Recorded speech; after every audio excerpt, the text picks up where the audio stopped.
social services took her kids away, what she did is she was bringing one child to daycare and into the daycare building, and she left the other kid outside in the car. And then when she came back, somebody reported that she left the kid in the car, which sounds kind of silly. I mean, it wasn't like she was doing drugs or abandoning the child.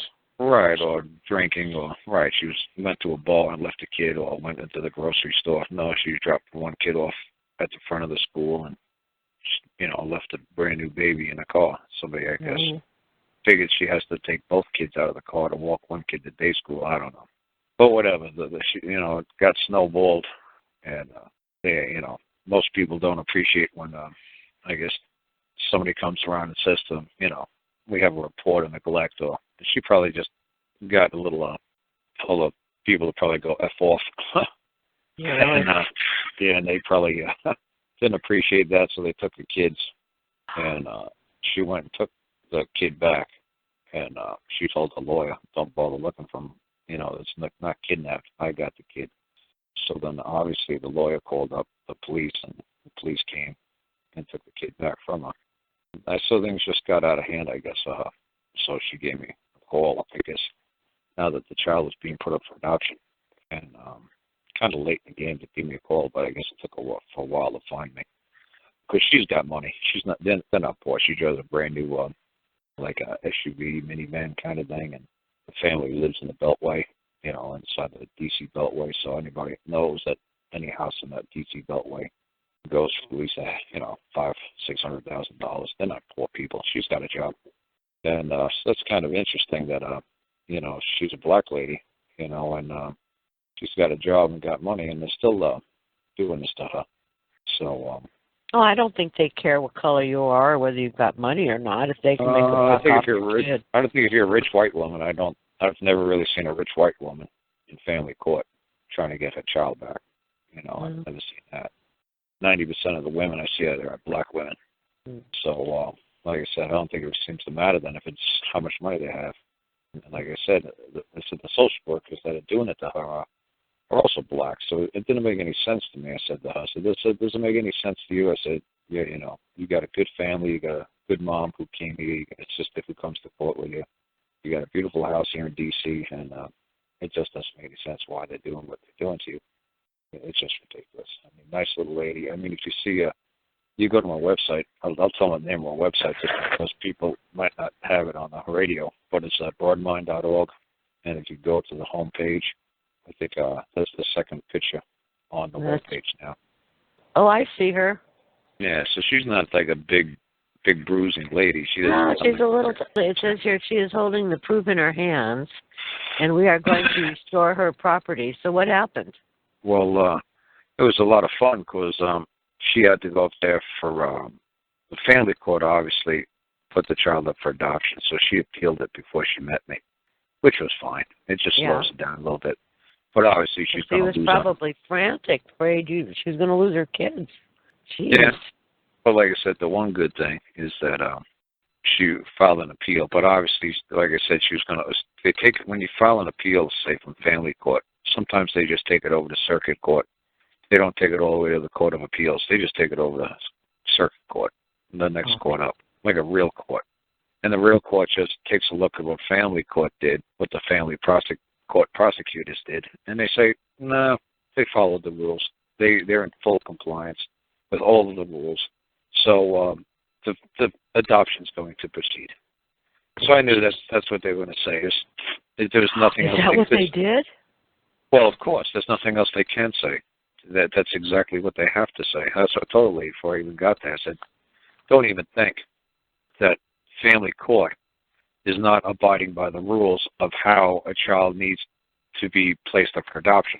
They have like a scorecard, a score sheet. They have a plan. It's like 6 to 9 months, this has to happen. The next 6 to 9 months, this happens. The next 6 to 12 months, this happens.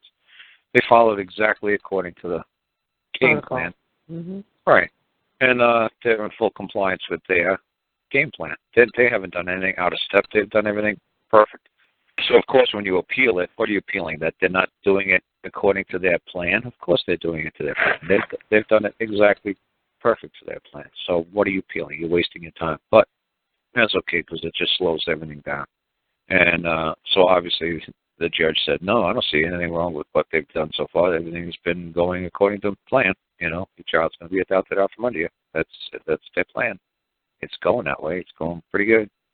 So before we got there, though, I said to her, I said, you have to, she should have, but she didn't know me 21 days ago to do this. And she was trying to, maybe she did know me 21 days ago. But whatever, there's no way in the world she could have done what I did. So she tried to write her own claim. She tried to establish her own court. And she was sending me paperwork, and I was sending her, correcting it. And I said, this is going nowhere. This lady has no clue what I'm doing. So I said to myself, you know what? I said to her, I said, look, if it rains out, I'll drive on up there. I said, I'll take some time away from this farm. I really can't afford to get away from here. I'm so busy. But I said, if it's a rainy day, I'll make an excuse to go and see you. So she got lucky. It was a cold, wet, rainy day. And I said, oh, well, you know what? This gives me an excuse to stay dry. I'll go in the car, take a 4-hour ride, go see this lady up in court. So she wrote some stuff, and she sent it to me. I said, that's ridiculous. I said, she was trying to get help from other people who listened to this call, and it was just silly. So when I got what was silly? It was just silly. The paperwork. It was like notice and claims and lawsuits and notice of claims. It was just ridiculous. So I just said to her, just stop. You're just wasting my time. I said, I'll see you when I get up there. So when I got up there, we met at the Starbucks, and if it took me 7 minutes to establish a court and write a claim, that would have been a long time. But we did it real fast. I said, here, just give me paper. And it was funny. She knew how. We just used a scrap piece of paper of something. It was funny. I would do this a lot, right on the back of a napkin at a restaurant and say, that's all you have to do. All your credit cards are going to be taken care of. And people look at me when I write on the back of the napkin. I said, that's all you got to do. And all the credit card debt goes away. And they go, holy cow, that was easy. I was like, well, it's kind of easy. But, if they push you on it, you better know how to answer them. So I wrote it out for her real quick, what she needed to do. And she went to the courthouse. It was hysterical, man. She had to be at court at 2:00. I think we got there at 2:45 because she missed the off-ramp. The off-ramp was closed. I was talking to Gus the whole way, laughing my ass off, saying, I'd be in court, 9 o'clock in the morning if I had to be there at 2 in the afternoon if my kid's being adopted out. This lady's funny. I said, we're here. We're pulling into the parking lot at 2:45, and she's driving around for another 20 minutes looking for a parking spot. I said, she better hope there's a lot of other cases before her, and there was. So she got lucky. She was the last case called. I guess they've seen that she was putting some crazy Iron Woman stuff in. They let her go last. So what was fun is that I had established her court. Her name is Molinera or something like that. Moola, like Aneer, some crazy name like Molinera. So we established a court, the Molinera court at the district court, up there in Washington, D.C. So obviously the clerk of the court didn't appreciate that. I was like, no, I don't think so. So obviously I said to her, I said, look, we're already going to have this problem. I said, I know what we're going to run into. It happens all the time. I said, what we're going to do is we're going to go call up their boss at the Capitol, at the state Capitol. And we'll have their boss, like on speed dial, like number 1, number 2. We're going to hit the number, poof, and call up their boss. And we're going to call up their boss before we get there. And we're going to tell their boss, we're going to have a problem filing a claim into a courthouse. We have a problem. Wait a minute. Whose boss? Their boss, the court clerk's boss, the clerk of the court. Who's the clerk of the court's boss? That's right.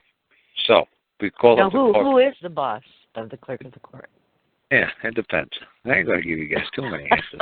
You're not going to answer my question. No, I'm not going to do that. Make you guys do some research. So we call them up and we make sure that they know that we're probably going to have to call them back in 20, 30 minutes. So what was funny is obviously the clerk of the court gave them a hard time. So obviously I told her, we go now to the building manager or to the court clerk. Not the clerk of the court, but the court clerk. The top guy or the top lady, the clerks. Because the lady at the window is just a clerk of the court. The court clerk is the court clerk. That's the top clerk. So the court clerk was a Mexican, and she just the lawyer started coming in, so she talked to the guy. Said, "Come here, let me tell you something."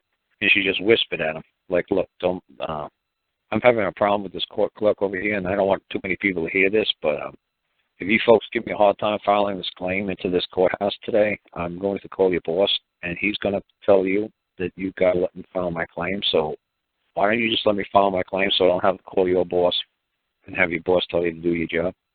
So he said, "Okay." You're like, yeah, no problem, lady. You're like, "Go ahead, tell the court clerk, clerk of the court, take your paperwork." So she paid her $134 for this hour.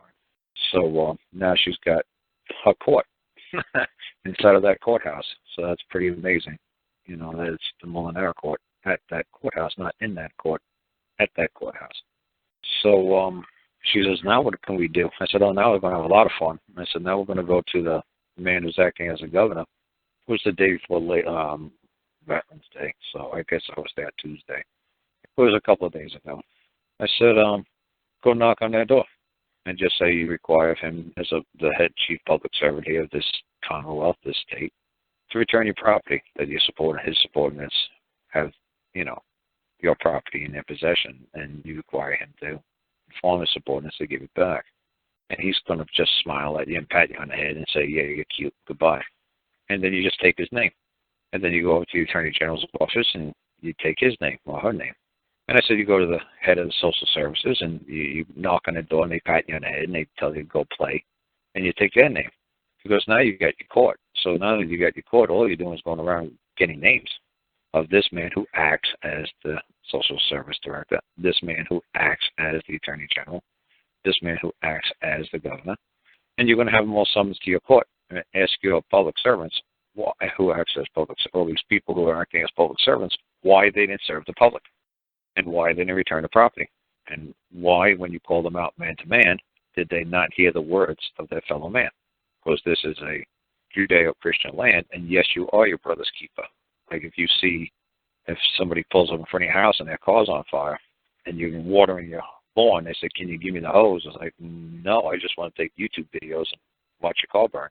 Well, you could get sued from the person whose car is getting burned down to the ground because you are your brother's keeper in this country, and you do have a good neighbor policy, and you are supposed to be a good Samaritan, and you are supposed to help. There's a lot of states that actually has that as a law, that you could actually get arrested for not helping somebody when they need help, and you just sit there with a YouTube video, cell phone, and start taking YouTube videos for them. You go to jail for that in some states. So it's very serious, this Christian land, this Judeo-Christian belief. This is, but most people don't realize that we're a Judeo-Christian land. They just think, hey, you know what? I don't got to do a damn thing. Mommy told me I don't have to do anything. I'm special. So most people don't realize that law. So especially if the man is a governor, if the man is acting as an attorney general, they definitely should know this law. That this lady said, hey, I've been robbed. I've been stolen from. There's been a theft. Help. They got to help. I said, oh, yeah, what's even more funny, I said, go to the sheriff's department. I said, he's really going to get a kick out of you when you say, hey, I require the immediate return of my property, and then you tell them. I said, don't talk to a desk sergeant. Don't talk to a deputy. Make an appointment if you have to talk to the sheriff of the county. I said, make an appointment. Say he's a public servant and you require an audience with him. And I said, you talk to him directly. You say to him, there's been a theft, and I require you to do your job and restore my property. And he says, well, there's a court order. So I don't care what the order says of any court. I'm a woman, and you return my property. Go get it for me. He says, I don't care what any order of a court says. Court doesn't speak. He said, you let me know if a man created that order, because I'm telling you, no man created that order. If a court created it, that's ridiculous. It's like a pine cone creating something. You're going to listen to a pine cone, you're going to listen to me. And he's going to pat you on the head and tell you, yeah, have a nice day, go play. And I said, you put his name down, too. And you get them all for the Good Samaritan law, that they all had the ability to help, yet they all turned their back and let you, endure what you're going through. I said, this is going to be a lot of fun, because there's no way in the world anybody could tell you can't summon these people to appear. I said, well, it's a lot of fun right now. All she had on a piece of paper was the name of the social worker who knew where her property lied, and the head of social services. But see, she didn't put that down as the wrongdoers or the defendants. She didn't put down social worker lady. She did not put down Susie Cupcake, CPS director. She didn't do that. She just wrote Susie Cupcake and Mary Lou, whatever. That's it. So it was good because the court clerks never seen it coming. It's just very simple. I said, get rid of all the silly borders on the paper. Get rid of all the silly fingerprints that you put on these things. I said, get rid of all these silly I on woman stuff.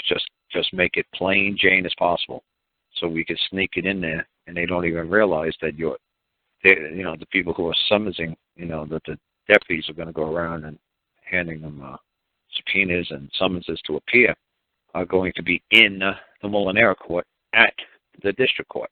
I said, that's a kick in the head, because when they did it up in Canada, as soon as the folks up in Canada, Jesse and Jonathan, as soon as Jesse put her paperwork in, the court clerk immediately saw the first word was in, and she put a huge circle around it, crossed it out, and she wrote the word at. I actually have a copy of what that lady did to Jesse's, claim. You can't touch somebody else's claim. That's like altering a United States government document. You can't alter somebody's paperwork. So somebody called me up the other day and they said, well, I'm filling out a passport and I'm crossing out all these things and I'm putting all these things instead. I said, you can't alter somebody else's document. I said, you just let their document sit the way it is. I said, you want to create a different document, you do. I said, but you don't modify somebody else's document, not without their consent. I said, that's ridiculous. I said, just because you're changing a federal document or an IRS document, it's ridiculous, because the other side has got to consent to the agreed changes. You can't just say, well, I'm going to cross this out and I'm going to write this instead. That's ridiculous. It'll never hold up in court. So I said to her, I said, we're just going to, I was saying about that in and out with Jesse's paperwork. I couldn't believe the court clerk did that. And as soon as I saw that the court clerk did that, I wrote a hell of a letter to the judge, because they weren't going to let our court into that courthouse. And I wrote a hell of a letter. Jesse and Jonathan read it on their show about 2 years ago now. And, man, I was a little upset that the court clerk and the head judge said, no, the court can't come into this courthouse. So the letter, I think, basically just read, well, that's fine that you won't, you're interfering with our right to access this courthouse with our court. I guess we'll have to use another public facility. Do you recommend the library or the town hall, or do you recommend a town bingo hall? Where do you recommend that we hold court if we can't bring our court to this public courthouse? We're members of the public, but if we can't use this courthouse, where would you suggest? Something like that. It was a funny letter. But it's got to the point. Like, you're blocking a court from going into a courthouse. Oh, that's special. And how do you propose you're going to do that? How do you propose that's a lawful approach to say, no, you can't bring a court into the courthouse? Really? That doesn't make too much sense. Like a library. Like, where am I going to bring these library books back to the public library? No, you can't come in here. Well, how am I going to access this public library if you won't let me in? I need to use some library books. Well, you can't come here. Really? So where do you recommend I go pick up the library books if you won't let me come in the library? Are you going to meet me down in the 7-Eleven, or, want to meet me at Starbucks? How am I going to access these library books? So you can't deny somebody access to a public building. That's ridiculous. So, like I said, she got it in, and she has the receipt, and so I took pictures of the receipt, because the receipt to me is more important than the actual court that she established and the claim she established. The actual receipt proves that the court clerk accepted the money, and now the court clerk will be working for her. And like I said, she only had 2 people on the claim. I said to her, oh boy, this is going to be fun. And she said, what? I said, you could put 10, 20, 100, 200 people down on a claim now. I said, you paid $130? Go get 100, 200 people summons to appear. Go ask everybody to help you bring back the kid. They're all going to spat you on the head and tell you, no, I'm not going to help. And just put everybody down. She said, everybody? I said, everybody. Just put everybody down. And the court clerk now, she's going to have to get the deputy. And deputies are going to be going all around the D.C. area, and they're going to be handing out paperwork telling people to appear in the Molinero court. If you were going to say the Molinero court, what the hell is mean divorce court, motor vehicle, traffic court? What? I never heard of the Molinera court. I was like, well, they sure will. And I'm telling you, she's the only woman that I've ever done this for in the United States. And I guarantee she's probably the first woman in the history of the United States to have her own court. I can't imagine anybody else, any other woman that I could possibly write about that established her own court inside of a public courthouse. I don't think they would ever teach a woman how to do that. So, because it could get pretty ugly pretty quick, because she would hold people in contempt, and it could get pretty ugly for the other side. When they don't show up, she could have them brought to court, whether they want to be there or not. So, it's going to get interesting. Less like when I was in court down in Alabama, and the judge they sent down from the Supreme Court, and I just asked him a simple question. I was establishing my court. I just asked him a simple question. I said, when is this court open? And he says, they sent me down here from the Supreme Court. I'm not really sure what the local rules are down here. Let me ask the bailiff. Hey, bailiff, when is this court open? He says, 8:30 to 5, sir. And he said to me, oh, Your Honor. I said, the judge said, 8:30 to 5. I said, I'll try this one more time. I said, I ain't going to ask you again. When is this court open? He said, 24/7. I said, 24/7 what? He said, 24/7, 365. I said, that's right. 24/7, 365, this court is open. I said, when is this court in session? When I file the paperwork or when you're seated? He says, when I take the bench. I said, that's right. And then I gave him a funny question I knew was wrong. I said to him, so the term of this court is about 6 months? I knew it was a year. He says, no, it's a year. I said, that's right. It's a year. I said, I was just testing it, see if you're just yesing me to death, or if you think I'm being cute. I said, that's right. The term of the court is a year, isn't it? That's right. I said, now, when I want to evoke the court to have a hearing, when I want an emergency motion to be heard, when I summons you to appear, when must you appear? He's like, oh, let's be reasonable about this, Mr. Lentz. I said, just ask the question. Just answer the question. I'm a very reasonable man. He says, well, I got my own court staff, and I got my own cases, and, I'm a very busy man. I said, just answer the question. When I summoned you to appear, and that man over there who's acting as a prosecutor, and that lady over there who's acting as a guardian ad litem, and that man over there, when I summons you to appear, at, let's say, Christmas Day at 3:07 a.m., what must you do? He said, let's be reasonable. I said, sir, I'm a very reasonable man. He said, the sheriff, I said, I'm going to go to the sheriff. I'm going to ask you to summons him to appear. What are you going to do when the sheriff knocks on your door? He says, well, we'll appear. He says, I'll get dressed and I'll be down as fast as I can. I said, that's right. And what happened to this guy over here? Says, Karl Lentz court. Oh, please. I ain't showing up for that. What's going to happen to him? He said, oh, the sheriff will go in there and drag him out. I said, that's right. And I was looking at the other side. I said, that's right. They'll drag you out. You will be in a Lentz court at 3:07 a.m. on Christmas Day. Well, that thereabout. So I was just establishing the court and the rules, and the judge says, well, I said, sir, well, you tell me, what would be reasonable for you? What would you say is be reasonable for me to summons court? He says, well, can you give me 2 weeks? I said, 2 weeks, really?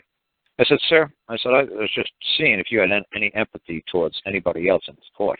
He said, all it seemed like you were concerned about was when you could appear. How about when everybody else can appear? Did you take that into consideration? He was like, I'm not sure where you're going with this. I said, how about, look at me, Karl Lentz. Where do I live? I said, I live in Virginia. That's 600 miles away. What do I do? I said, I take care of a little ranch, a little farm over here going on. I said, it'd take me about a month to close that place up, make sure all the animals and everybody's okay, and then I could get on the road and travel. So let's make it an immediate hearing would be, let's say, 30 days. Does that sound reasonable? He said, that's very reasonable. I said, yeah, I told you I'm a very reasonable man. I said, I know how to hold court, and I'm a very reasonable man. I said, you're going to see working with me is going to be a lot of fun. And then that's the judge who, after a while, just called me up to the bench, gave me his business card, and told me, look, let me make a ruling against you today. You've got to get this to the appellate court. You've got to get a copy of that case file. You've got to get a copy of that contract. You've got to get them to put it in writing what that contract means, because I can't interpret the contract. This is, I'm a third-party intervener. I can't get between you and the state with a contract if they don't wish. He said, this is the only way you're going to find out exactly what that contract means. He says, if you have a problem filing an appeal, he said, just call me up any time and I'll show you how to do it. He said, let me just put an order in. He said, meet me out in the hallway. and I'll start showing you how to file an appeal. He said, I'm not sure what folder and what brief you got to put in first. He said, but I'll meet you out in the hallway. He said, just let me wrap this up and, let's get out of here. So see, that's what I'm saying, that lady knows how to move a court, and she has empathy for the other people around her, like a king or a queen, like say a king of England or a queen of England. So queen of England is even better. A 10-year-old girl, 12-year-old girl, she weighs 50, 60 pounds. And she's going to control this court of these big guys with these big swords. One guy could say, whoops, the sword slipped and chopped the head off. Whoops.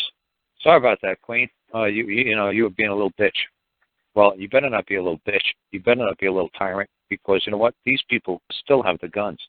So, but they will let you play court. They will let you hold the court. They will let you control the court and run the court if they see that you're, an honorable person, a decent person.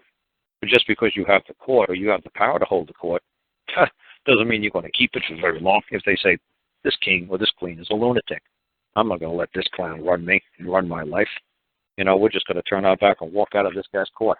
It's all voluntary. We don't have to stay here. We could all recuse ourselves. We could all just leave. And he's going to be in his court all by himself, this courthouse all by himself, and nobody's going to abide by any of his orders. Go ahead and let's him execute these orders when it's a one-man show. So if you guys think you're going to get tyrannical and think you're little tyrants and think you're going to get bossy and think you're going to slam things around and, yell and shout, it ain't going to work. You guys are just going to be patted on the head and say, yeah, that's awfully adorable. Yeah, oh yeah, you're the queen. What happened with the lady and the kids in D.C.? Whatever, the lady and the kids in D.C. We just did it, yesterday, I said? The day before Veterans Day? Oh, so what's... Who asked that dumb question? Someone at a chat board? Yeah. No, me. I'm just saying what's happening now in D.C. You're not following the story? You're not listening to my story? The story's simple. Well... It's not that simple. For you, it's simple, but for other people, it's not simple. It's a Tuesday. We went there Monday or Tuesday, the day before Veterans Day, whatever day Veterans Day was. I think. So what happens next? So now I told you what's happening next. She's got to go around and she's got to go get names. Okay. To make the claim against. She's got to go ask all these people for help, and all these people are going to pat her on the head and tell her to go play with herself. So this is unusual, right? This isn't normally what happens, right? Of course not.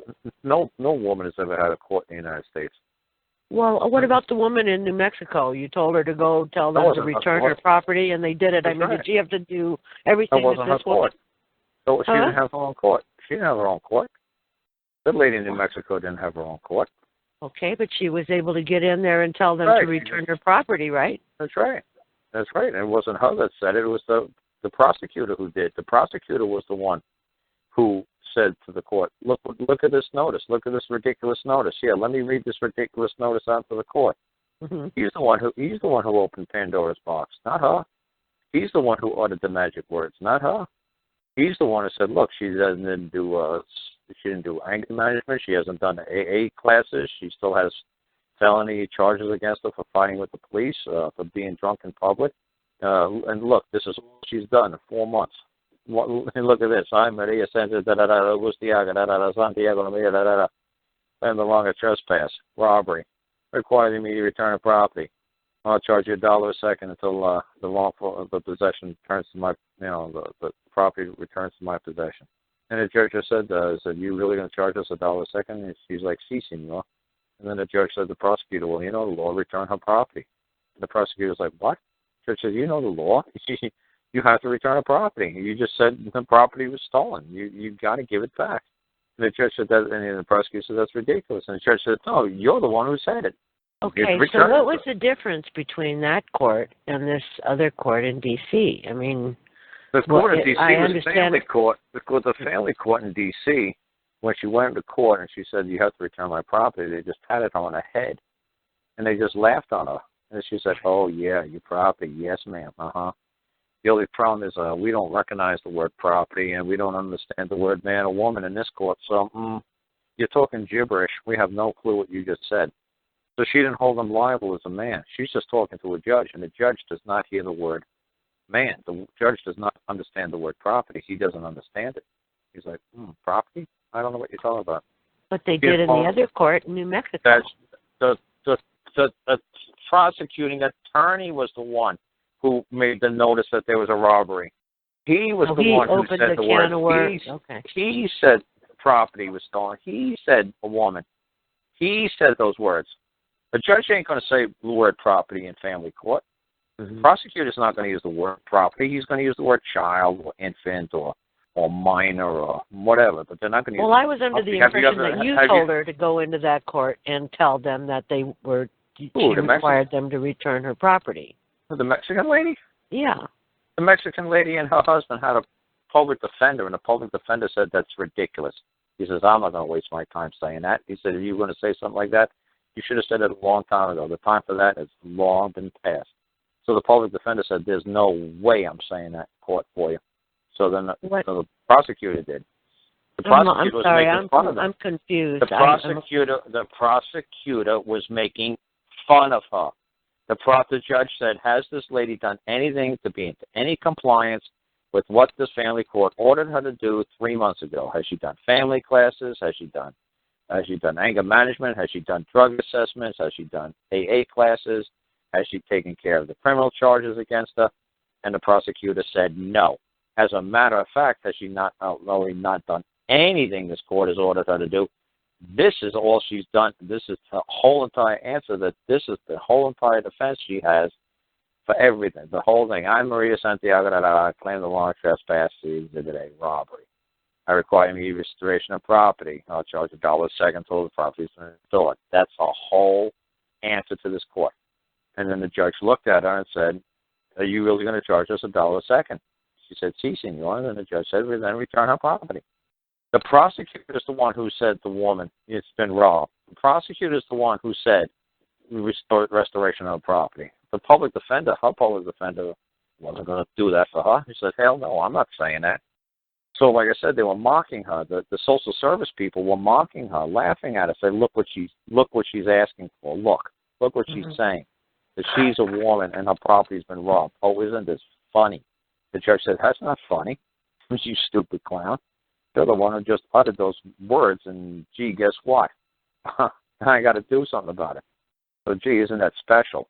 But like I said, because if you walk the prosecutor brought it up, then the judge had to act on it? Yeah, because what happens when you just go to court, you go into their court, their court, their court, their court, their court, and their court. I've been saying this like a parrot for 10,000 years now to you people. When you walk into their court and you say the word man, they look around like, because you just said, doko ikimasu ka. That's what you just said. You just said doko ikimasu ka. Now, if Japanese people listening to me on the show, they know exactly what I just said. But you have no clue when I say doki ikimasu ka. So when you say, I'm a man, and I claim wrong, or I claim a trespass, they look at you like you said, doko ikimasu ka. What the hell is I'm a man trespass? What? You're in the wrong court, asshole. What? This is legalese. This isn't Japanese court. This is legalese court. Did you say doko ikimasu ka? You say, I'm a man and I claim a trespass.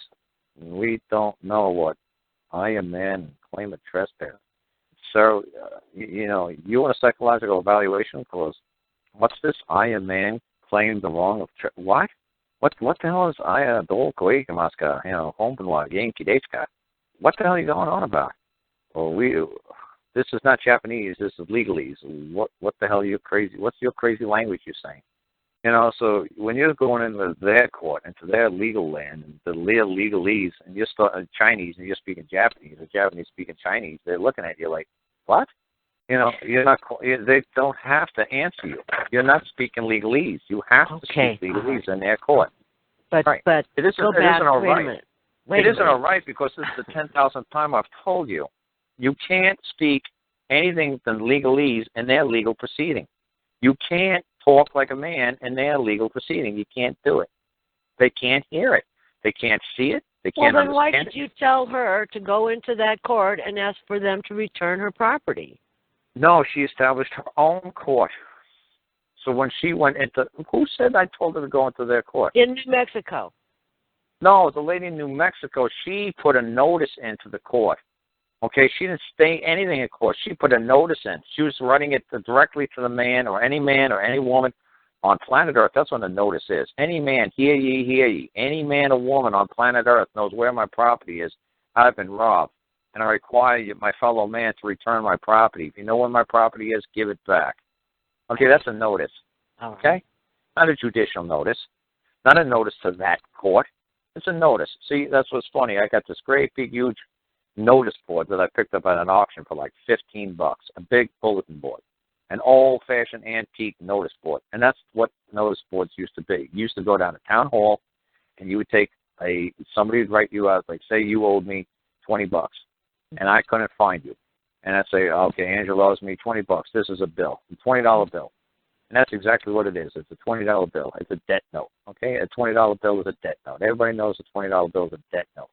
So I'd get a bill from, I'd have an Angela saying, I owe Karl Lentz, I owe you $20. And that's a $20 bill. And then I'd take it down to the court clerk and I'd say, you know what, town clerk. And I'd say, hey, town clerk. Yeah, I haven't been able to find Angela. Anybody see Angela in town lately? No, I ain't seen her. Okay, well, she owes me $20. Well, I haven't been able to collect on this lady. So you know what? You mind if I put it up there on a notice board, up on a bulletin board, up on a billboard? You know, it's a big billboard, it's a big notice board. Can you put it up there for me? So I got one of these big old-fashioned billboards. I got one of these big old-fashioned notice boards sitting in my living room right now. It's a big, solid wood, like cherry wood bull, and it's got this great huge piece of glass and a lock on it. So the county clerk would open up the bulletin board or the billboard or the notice board, and she'd stick it on, and she'd lock it up. So everybody who'd come through town would look at the notice board or look at the billboard and say, who owes who money this week? Oh, look, Angela Stark owes Karl Lentz $20. Well, if we see her coming through town and again, she wants to owe us $10 or $20, you know what? We're not going to let her borrow it. Why? Because she's got bad credit. Why? Because right here, she ain't paid Karl Lentz $20. So people are going to come through town, and Angela's going to come through town eventually and say, hey, why won't you let me borrow $50? Well, we looked up in the billboard, and you owe Karl $20 still. You got a bill. Really? And they're like, oh, man. And so then what you would do is, if you can't find me, you'd go to the court clerk or the county clerk, and you say, hey, here's $20. Give this to Karl when you see him, but take that damn, bill off that billboard and give me that bill. So what, did she put her notice up on a billboard? Is that what you're saying? Yes, it is. When you give a notice, you're giving it to the world. Mm-hmm. Okay? That's what a newspaper is supposed to be. You got a notice section, okay? Mm-hmm. Yeah. You're supposed to put your notice in the newspaper. You could be the most stupidest bullshit newspaper in the world, but you put it into circulation. And they Did still she do that. Let you listen to me, okay? You're not listening. I'm listening, but you get carried away. No, you get carried away asking questions when I'm talking. It's very simple. When social services, and anybody who's ever dealt with social services will tell you the fact, if you go into a case file that social services created to take your child and put it up for adoption, or take your child and find out who the daddy is, you will see in that case file notices that they put in the local newspaper say if there's anybody who's making a claim for this child to make themselves known to the court, because this child is going to be placed up for adoption. They did that with my children. If you look into the case file, you'll actually see in the legal notice section of the newspapers, notice that this child is going to be placed up for adoption. If anybody wants to come and make a claim for this kid, come and make that claim known to the court by this date. They still do it. The government still uses legal notices to say when they're getting rid of your kids or your property. They still use legal notices. I don't use legal notices. I just make a flat-out notice. I just say notice to the world. And a notice to the world is where you go to the county and you just stick a notice on the bulletin board. Do I do all that silly nonsense? No. Why? Because not a damn person reads legal notices in newspapers anymore. Not a damn person goes down to the county and reads the notice board. I'm not wasting my time, your time, or your listeners' time. But when I put a notice into the court, and I have the court clerk read it, I have the court judge read it, I have the prosecutor read it, I have the other side read it, they know exactly what the hell I'm doing. Now, if you want to waste your money and put it in a local newspaper, go ahead and say, well, look, I put it in the Kalamazoo Gazette, and since nobody answered it, it stands as true. And go ahead and do a Dean Clifford thing and say, well, since nobody rebutted the presumption, it stands as true. Oh, bullshit. It ain't going to fly. You hand that man some paperwork directly, say, hey, Bob, I'm giving you a notice. Have you noticed where my child is? You notice where my property is? You notice my car is? Have you noticed that You have any idea where it might be? If you know where it is, you know you got to give it back, right? You know you got to help to get it back. That's my Pop. You do know that, right, Bob? Have a nice day, Bob.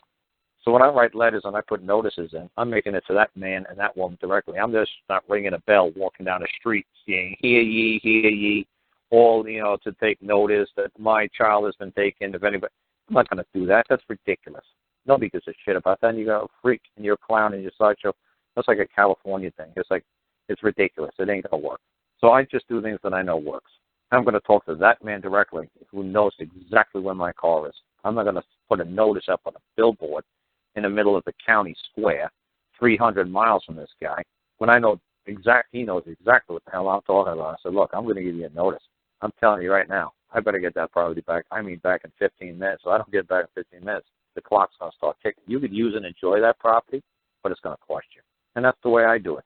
Now, if you want to do those silly notices, I was telling you how it was done 200, 300, 500, 700, 900 years ago. That's how you took care of a bill. So then when you paid your $20 to that court clerk lady or the county recorder lady or the county whatever lady she was, or province lady she was, who was ever in charge of that big piece of glass that put all those bills on that billboard, you gave her the $20, and she would give you back your $20 bill. And you'd take your $20 bill and you would destroy it.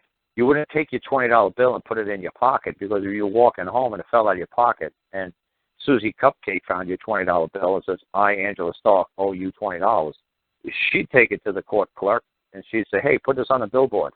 It's like, what, Angela owes you $20 now too? Yep, she owes me $20 too. And you say, hey, wait a second, how'd that bill get back on the board? Oh, I guess it must have fell out of your pocket. It's a debt note. You're supposed to destroy it. It's the same thing when I said, don't you people remember mortgage burning parties? When people paid off their mortgage, they would take the mortgage note and they would burn it so nobody else could find it laying around and say, oh, you owe me $200,000 on a house. No, you destroy that damn note. You destroy that damn $20 bill. You're not supposed to keep it in your pocket. It's a debt note. See, that's what's funny nowadays. People are like, oh, wow, $20 bill. Woohoo.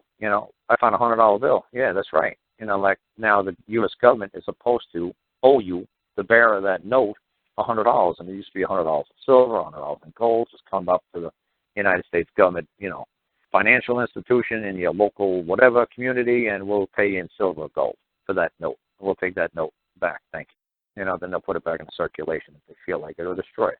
But that's what a note is, and that's what a bill is. So that's what I'm trying to explain to people, bills and notes, and you're just worrying about one specific lady going to court in D.C., which I only met her for the very first time on Tuesday for about 7 minutes at Starbucks before we had to go into a court. You brought it up. Huh? You brought it up. Brought what up? The lady in D.C. You were talking That's about right. how All right. you met her up listen with to her. the story. I met her for about 7 minutes before she had to go to court because she was so late. So I had to write for her claim. I had to create her court. Her claim in about 6 or 7 minutes. I said, there you go, lady. There's your court. There's your claim. Go get a receipt from the court clerk of the court. As soon as you get the receipt, take your receipt, stick it on the top of the claim, hand it when you walk into the family court bullshit today, hand it to them. Then they're going to say, what's this receipt for? I say, well, look under the receipt. The receipt is the important thing, not the claim. Hell with the claim. Who cares? The claim looks like gibberish. The claim looks like a total joke. But when they see that receipt, they'll say, she paid a receipt. She filed a suit. She filed a case into this courthouse. And then when they flip it over, they're going to look at this gibberish that I wrote. They're going to look at it. And it's like, the Molinera court at the district court. Oh, that's so cute. Who cares? It's going to take them a day or two to realize what the hell just happened. And when that court clerk gets found out what he did, I can't imagine him being a court clerk for much longer. That he actually allowed a man or a woman to establish a court in a courthouse in the United States, which is unheard of. To get a court in a courthouse, that's ridiculous. You'll never get a court. Definitely you'll never get a court in a courthouse. They ain't never going to let you through. It ain't going to happen. They're going to be watching way too close. And like I said, she got lucky because they've never seen nothing like that. They're like, but she had her game plan already figured out. I said, look, we're already going to talk to her boss, when her boss, the head boss of the state, when we call them up, wait until we whisper in that guy's ear, if you don't let me file my case into this public courthouse, and you interfere in my right to access this public courthouse, I'll have your boss going to explain to you you better do your job. Because I already had to sue a court clerk for denying me access to the public courthouse. And the Attorney General had to do a nice little three-way phone call, explain how to do a damn job. Really? No, I'm lying. Of course. So like I said, you call the governor's office, you talk to the Attorney General, and then you say, I'm going down to the courthouse. You say, you're not a problem, Mr. Lentz. Oh, they knew me, but I could call the governor's office in Alabama, and I'd say, hey, is Steve in? And that was one of his attorneys. He's like, hang on, Mr. Lentz. He's like, how you doing, Mr. Lentz? Yeah, we're doing pretty good up here in Virginia. How's it going in Alabama? So when you get to talk to the governor of California, and you call their office, say, oh, hey, Angela, how's it going? Then you know you've made a lot of phone calls, and you know you've knocked on their door a lot of times. When they recognize who you are, instantly, they say, oh, not him. Oh, my God, not this guy. And they're very nice to me, and they're very polite to me, and I'm very polite to them. But like I said, that lady, you're going to have to go knock on doors. You're going to have to get in their face. You're going to have to go, see them in a, public restaurant, or meet them out in a parking lot, or go into a public restroom and catch them. Whatever it takes, you got to make FaceTime with these people. You got to say, you folks have my property, and you folks are going to have to give it back. And they all know who I am. They're like, oh, yeah, we know who this guy is. We see him coming. Yeah, because I was serious about it. That's my property. You're going to give it back. And I had no intention on giving it back. So like I said, you could do it violently, or you could just do it with paper. And I did it with paper. I did it with a lot of FaceTime, too, a lot of phone calls, a lot of FaceTime. Oh, I'd go down to the Capitol, and I'd be knocking on doors. And they'd say, yeah, we heard you were coming. We heard you just over the governor's office. Yeah, now you're over to the Attorney General's office. Yeah, now we figured you'd come down over here, too. Oh, yeah, making my rounds. Thank God the state capitol all the buildings are real close together.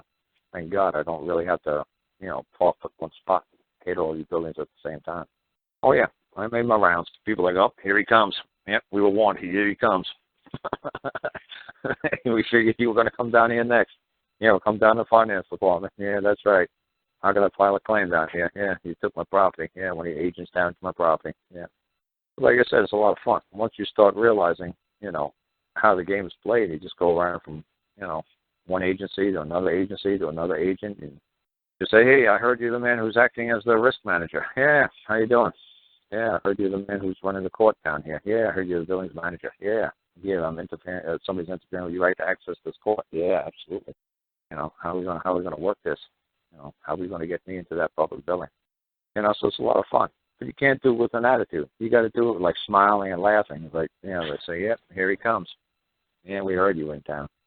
Oh, really? You miss me? No, not really. Yeah, I don't miss you guys either, but we got to get this done sometime.